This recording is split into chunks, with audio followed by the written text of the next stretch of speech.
This episode was recorded 6 years ago. Welcome to Table Talk Origins. Period. I just say period because I ain't even gonna say the church. What are leaders supposed to do? Period. Personally, I think as a leader, I'm supposed to set the example for those who follow me. Because before I can tell you to do anything, I need to be doing it myself.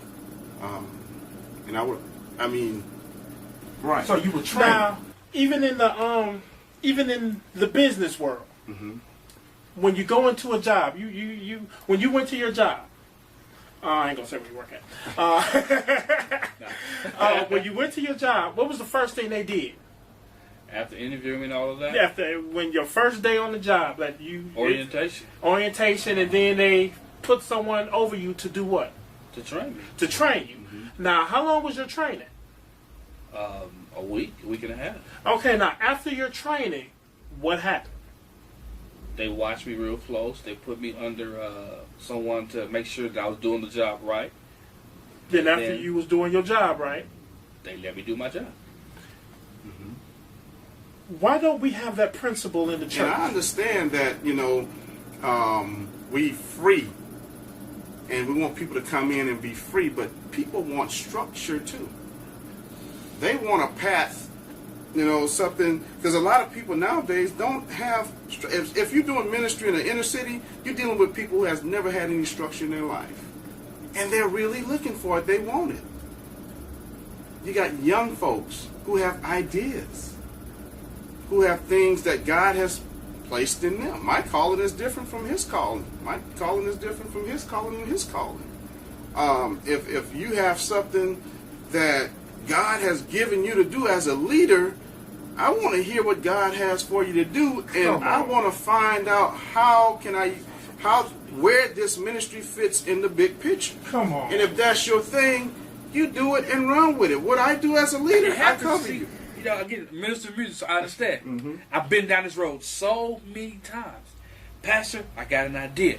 God has given me this vision. God has given me that vision. God hadn't told me. Or they want you to do it, and again, I'm not trying to bash leader because it's not in every church. Just some personal experiences. You allow, if you would, I would call it, for lack of a better phrase, childhood freedom. They give you enough room to do some of it, but they're over you, watching every move, and you're still not able to do what God has really called you to do because they have to have their hand in it. And also, they over you, and when you get so far, I'll call a certain length the street light. When that street light come on, come back home. You better come back home. When you get so far in your ministry, that street light coming on, you better get back home, and that's when they. And then I'll take over. I'm sorry. I just had to throw that in. And I want to say that because it goes back to the corruptness of a person's heart and self-gain.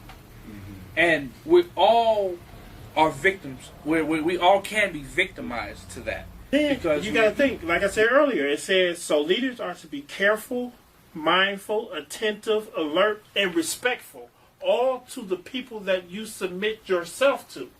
But when you start worrying about, now you coming to take my ministry, now when you become that threat, you come from being thoughtful, attentive, alert, all that to instead of guards down. Remember earlier I said we show how we live, putting our guards down.